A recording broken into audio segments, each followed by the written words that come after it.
So, welcome to Chris Parking Shooting Sports. You saw me do the first impressions video on this a couple of weeks ago. This is the WBP AK-47 straight pull.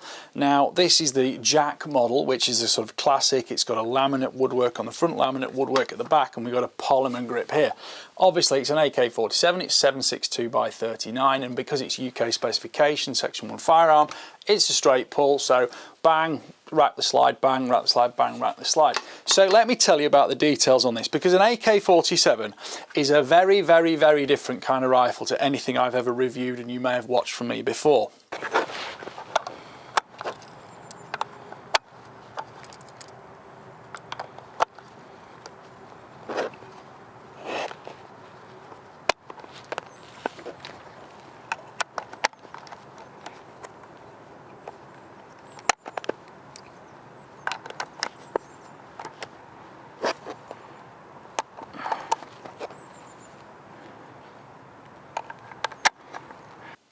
So where do we start with the AK-47? Well, essentially, this was designed about 80 years ago. It's a low-cost rifle designed for mass usage across, relatively untrained armies, and it is an absolute tool to do a job. There are millions of these throughout the world in various war zones, and people's houses are just everywhere. There are billions of rounds of ammunition, if not, I dare say, trillions probably somewhere. You still find them all, packed in like big sardine can crates. And if you do shoot the old ammunition, by the way, it's mercury primed, so make sure you're super clean barrels because it's very corrosive. C&G Firearms sent me some Cellular and Bellow ammo. They also sent me some of their AK-40, which is a grey steel case mil SERP, and it actually was the most accurate through this rifle. But let's talk about it front to back. So we have got a 415mm barrel, which is 16.5 inches. It's about 14.5mm in diameter. It's a 1 in 9 inch twist rate. Interestingly, at the front here, we've actually got a muzzle compensator, which directs gas upwards and to the right. Where I'm looking at you goes up that way, keeps the muzzle down. Of course, on a full auto version, that's going to be something you're going to want.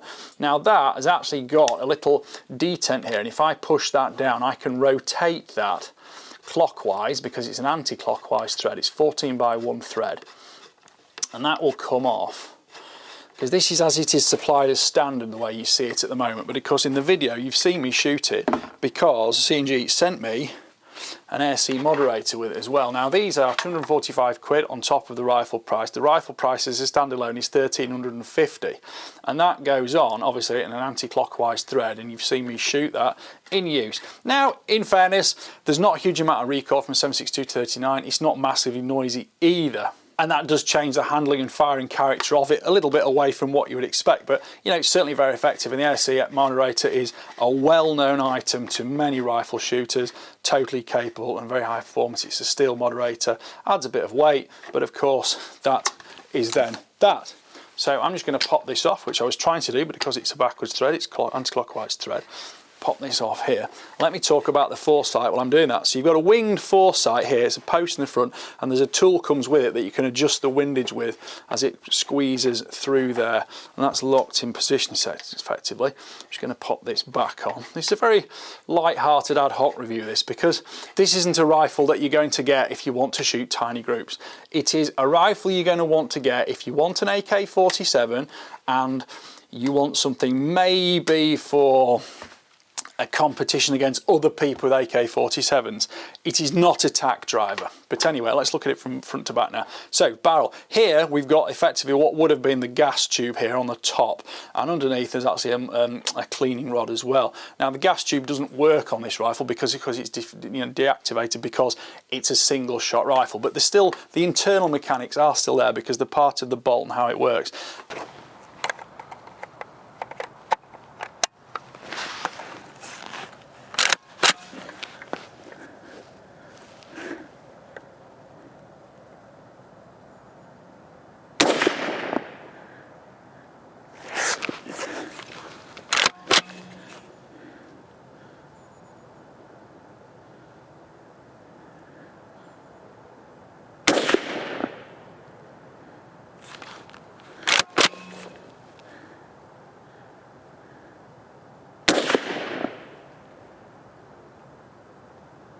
While we're talking about it, I'm just going to take the magazine out. Now this is a 30 round magazine that's supplied with it. It's a polymer magazine, and you also get two 20 round polymer magazines as well. These are a bit different to the standard steel AK mags because they're a little bit of a snugger fit, and you've got a big thumb release here, so effectively this was designed a long time ago and it does still work very well. You basically squeeze the thumb release and the mag just comes straight out like that, just grip it out. And when you're reversing the magazine in, it goes in at the front and it squeezes up at the back like that. Now steel mags are a bit of a slacker fit, which means they rattle and wobble around a lot. These are a little bit snugger. They're a little bit harder to put in, but you soon get the knack of it. And it's just a case of nose in first and click it up like that. Okay, so you're not going to be doing it under fire and things like that, but there you go. Now, while that's there, you can see that's there. So when you're trying to shoot this prone, you need it on a high enough support that you've not got that on the ground, obviously. And it's something it's a characteristic of the rifle. Of course, the 20 round mags are just a little bit shorter, and that then goes there like that, so you can see there. I'm just going to take them all out because I want to sit it on this bag. Right, what's next? So looking at the rear sight now, you've got a little pinch slide here, and that goes from 100 to 800 metres, and it's obviously what that is calibrated at. Again, it's a theoretical thing. You will shoot at, it will be a little bit ammo dependent, but to be fair, the sights are probably more accurate in theory than the ammunition and the shooter is, but it's a functional weapon of war at the end of the day. There is a release lever here, so you can flip that up, you can take the front cover off, take it off and remove that from the fore end for cleaning purposes.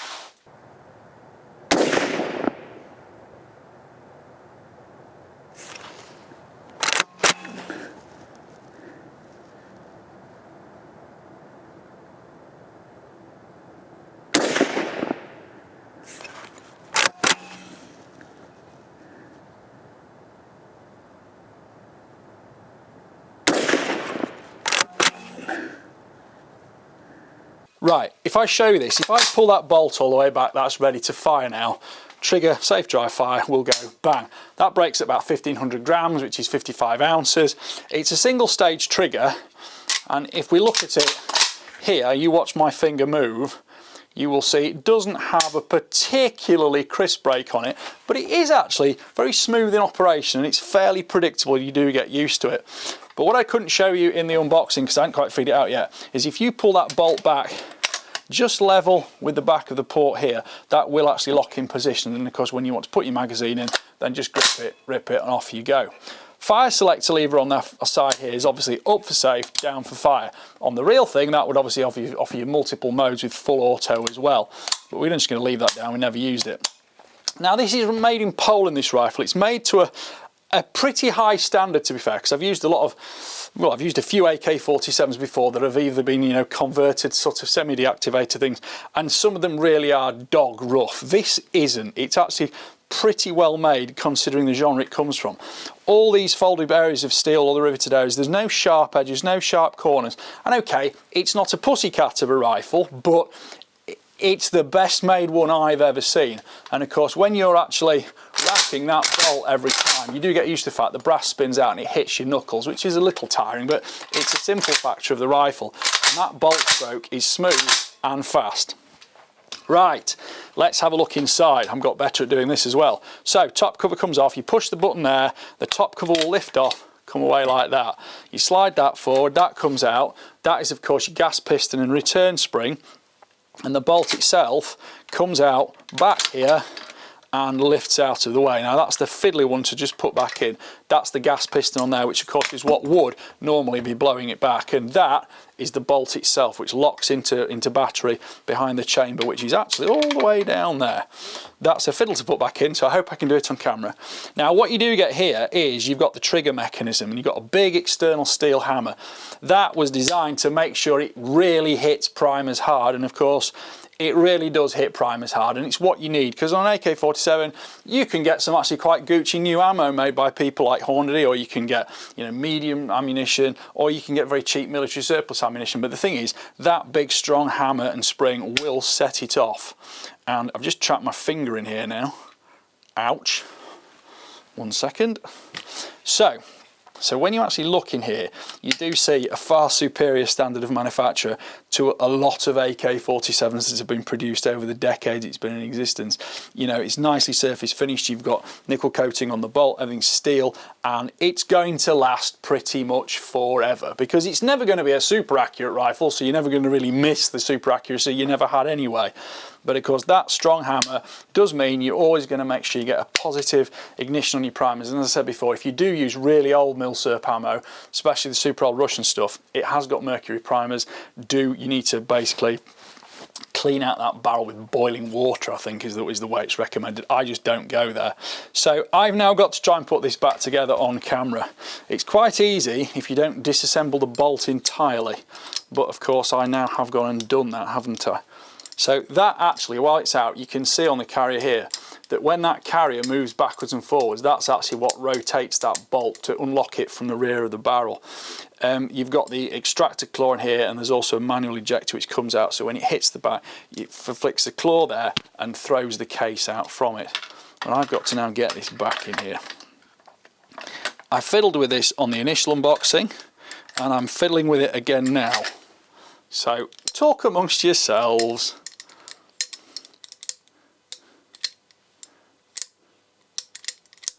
Right, it wants to be like that, so the bolt wants to be forward,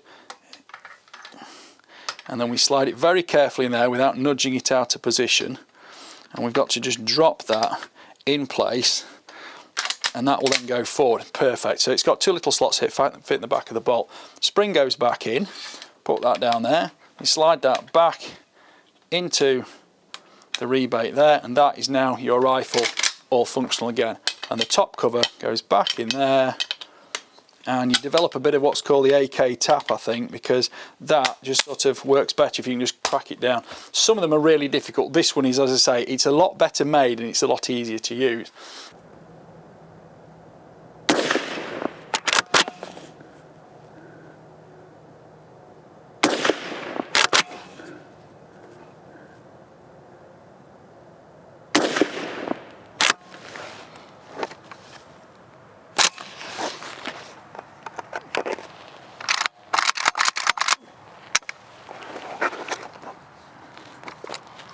Right, I'm just going to put that to one side again now.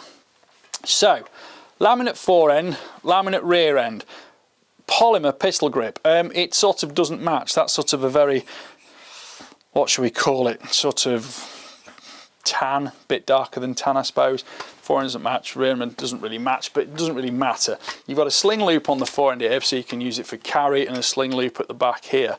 And where we get to the major point now is that this one has actually got a side rail fitted on it here, so we can put the scope mount on it. Now that scope mount's actually got 3.5 milliradians on it, which is, you know, enough elevation if you want to shoot hashtag long range, but chances are you won't want to do that.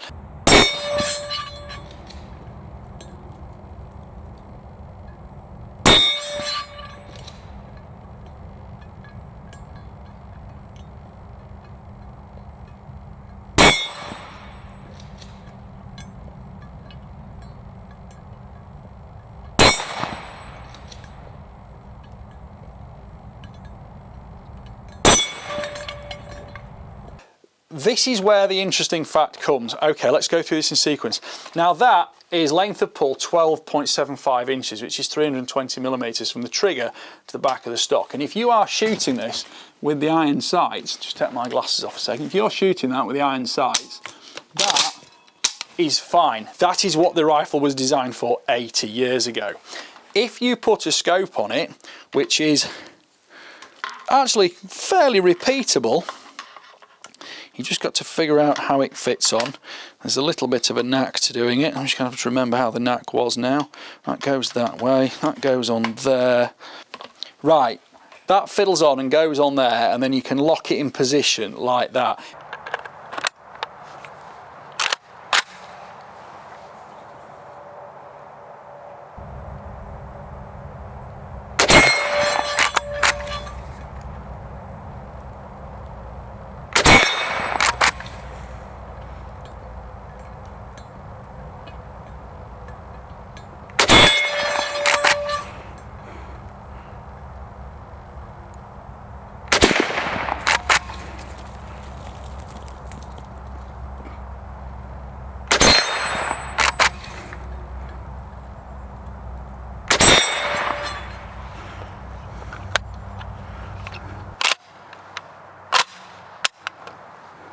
Now the critical point here, you've got a very short length of pull, you've got a scope on top. That scope mount actually reaches forward slightly, and of course I've got that scope pushed forward as far as it will go. That scope's about 95mm of eye relief. Take my glasses off again.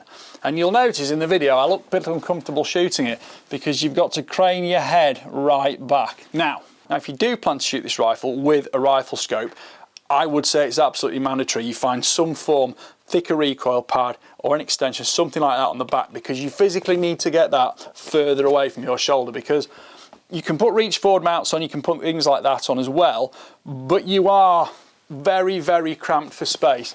Shooting it upright, my head sort of craned back like this. Shooting it prone, you know, it was uncomfortable, and I actually found it far more fun to shoot. Take all that off and I just shot some steel plates. I did shoot on target with the different types of ammunition. They're all shooting 124, 123 grain bullets. Speed was sort of between 2,250 and 2,290 feet per second, depending on the different ammunition types I used. The ammunition that's called the AK Food from C&G was actually the most accurate one from the gun, but you are comparing kind of accurate and accurate. I would say the very best group I shot at 100 meters was 3.5 minutes of angle, and that was with the scope, again in a somewhat ergonomically compromised position. You've got to use some form of rest bag really to get the best from it. You won't be able to put a bipod on it, and because you do need something that's tall enough that you won't have your magazines hitting on the floor. Recoil is no issue. Function of the rifle, no issue. It worked absolutely perfectly. I didn't have a single problem with it, other than I just had to get used to some of the factors and things to do with it. The back end's got a plastic recoil butt plate here. I would take that off instantly, put a rubber one on, preferably about 1.5 inches thick at least, because it's just too short if you want to use the scope. But if you ignore the scope and ignore the moderator as well, it's actually a great fun rifle to shoot with just the iron sight, exactly how it was intended to be, because the trigger's quite predictable actually. The action is very smooth in operation, the ejection's strong, and you don't really have to worry about it jamming or falling to bits, because it just won't do that. Of course, the AK-47 was designed with lesser tolerances on it so that you were never going to suffer the problems of dirt ingress and things that, you know, would stop a gun working in the field, which of course during wartime was sometimes done the wrong way. Guns were made to too great a precision standard and they were susceptible to jamming from even the tiniest ingress of dirt. That is of course the complete opposite of the AK. It is designed to work whether it's immersed in water, whether it's covered in mud, it will just keep working. But downside to that is you don't have that kind of single hole tiny group precision coming from this rifle.